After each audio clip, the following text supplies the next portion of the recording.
नमस्कार दोस्तों, स्वागत करता हूँ एक बार फिर अपने YouTube चैनल में। दोस्तों, अक्सर हम कुछ चीज़ें जब पढ़ते हैं या कुछ चीज़ें सीखने जाते हैं या हम किसी गुरुजन से कुछ सीख लेते हैं तो अक्सर एक बात का बहुत ही हमारे सामने प्रसंग उठता है और सामने वाला जो हमसे ज़्यादा बुद्धिमान और ज्ञानवान है वो हमको सिखाने का प्रयास करता है कि आप अपने साक्षी भाव को अपनाएं, अपने अंदर ही साक्षी भाव को लेकर के अवेयरनेस पैदा करें। आखिरकार क्या साक्षी भाव है, ये अक्सर मेडिटेशन के दौरान हमको क्यों सिखाने का प्रयत्न किया जाता है। आखिरकार ऐसी क्या विशेषता है कि हम अपने अंदर के छुपे हुए साक्षी भाव को पहचानें। ये है क्या दोस्तों? समझ लीजिए, जब मनुष्य ने जन्म लिया या यूं कहें जब हम पैदा हुए तो हमें किसी भी प्रकार का किसी भी तरह की वस्तु का ज्ञान नहीं था। हम ये नहीं जान पाए थे कि हमारे आसपास की चीज़ें आखिरकार हैं क्या। जैसे हमें किसी ने बताया कि ये पेड़ है, ये पक्षी है, ये फलाना ये वस्तु है, इस तरह से हमको इनका ज्ञान धीरे धीरे मिलना चालू होता है और हमने मान लिया और हमने उसको मान भी लिया। पर क्या इसके परे जाकर हमने किसी भी तरह का सोचने का प्रयत्न किया? क्या खुद से कुछ सोचने का प्रयत्न किया? हमें जो सामने से बताया गया हमने वो जाना। हम असल में जानते ही नहीं हैं कि कोई पेड़ होना क्या होता है। पेड़ को भी नहीं पता है कि उसे पेड़ क्यों कहा जाता है, या कुछ अन्य किसी भी वस्तु के बारे में आप ये ले सकते हैं।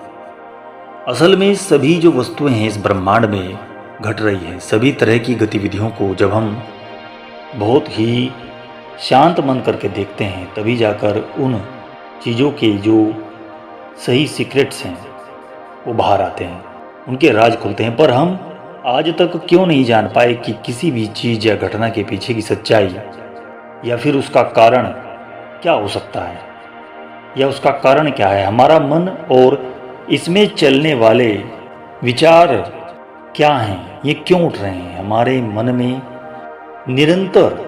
जो ये विचारों की प्रक्रिया है आखिरकार क्या है, और हम इन सभी बातों को हमेशा ही अनदेखा भी करते हैं। दोस्तों, हमें ये जानना ज़रूरी है साक्षी भाव को जानने के लिए कि हमारे मन में विचार आते ही क्यों हैं।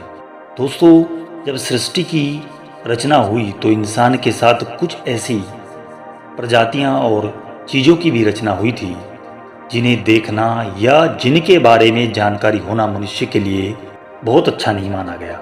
ये कुछ ऐसी प्रजातियां और चीज़ें थी जो बहुत ज़्यादा ध्यान लगाने पर ही महसूस की जाती रही हैं। कोई भी मनुष्य जो जागृत अवस्था में हो वह इसे देख सकता था। इसलिए मनुष्य को एक निंद्रा की अवस्था में रखने के लिए मनुष्य के मन को विचारों से भर दिया गया।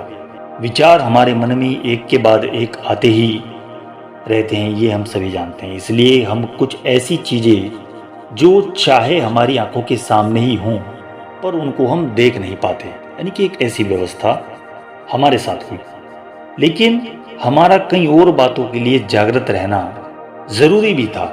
जैसे कि जागृत अवस्था में हमें कई तरह की ऐसी पावर्स मिलती हैं, जैसे कि हमें जागृत अवस्था में ही पूर्वाभास की शक्ति मिलती है, भविष्य को देख पाना, दिव्य दृष्टि और वाणी का मिल जाना, दूसरों के मन की बातें सुन पाना, रहस्यों का ज्ञान होना, अपनी अंतरात्मा की आवाज़ सुन पाना आदि। दोस्तों, ये सभी जागरूक अवस्था की चीज़ें हैं।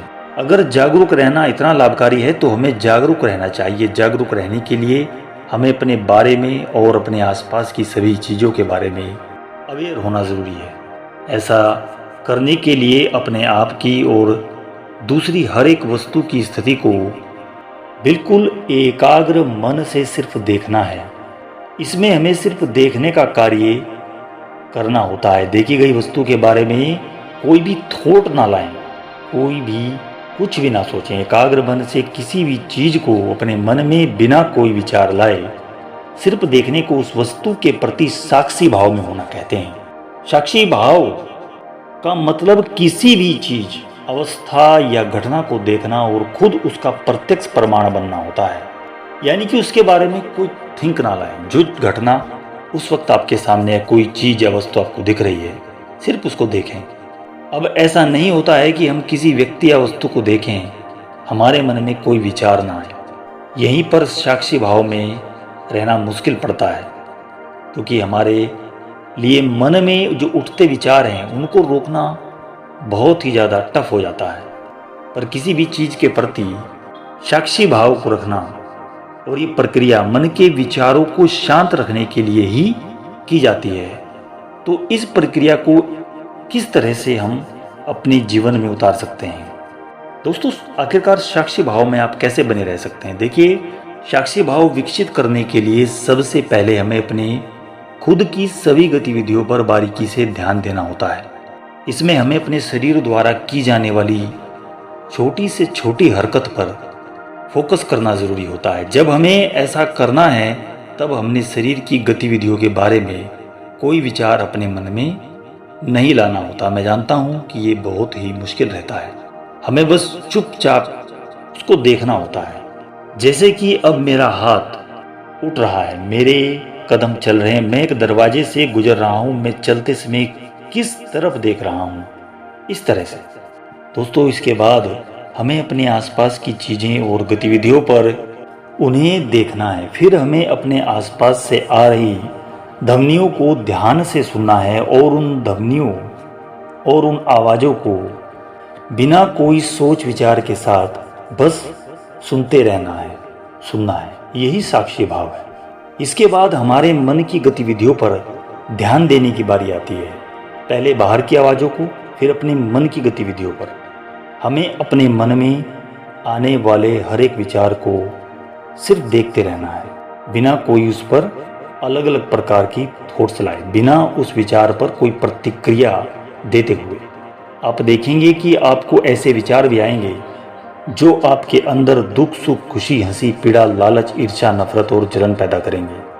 पर आपको इन विचारों के प्रति कोई भी रिएक्शन नहीं देना है। हमें बस उन विचारों को देखना है। यही साक्षी भाव होता है। ऐसा करने से वह सब विचार कुछ पलों में अपने आप ही धीरे धीरे डिसअपियर हो जाते हैं दोस्तों, गायब हो जाते हैं। ऐसा करने से धीरे धीरे हम दुख और सुख के इस चक्रव्यूह से ऊपर उठने लगते हैं। हम अपनी अंदर की जो आवाज़ है, अंतरात्मा की, उस आवाज़ को सुन पाते हैं। इस तरह से हम साक्षी भाव में रहकर अपने मन में चलने वाले विचारों पर धीरे धीरे कुछ अभ्यासों के बाद नियंत्रण पा सकते हैं और इन्हें असरहीन कर सकते हैं। साक्षी भाव को महात्मा बुद्ध जी ने बहुत ही ज़्यादा महत्व दिया। साक्षी भाव रखने से हमारा ज्ञान कई गुना गति से बढ़ता है और साथ ही हमें विचित्र प्रकार की शक्तियाँ भी मिलती हैं।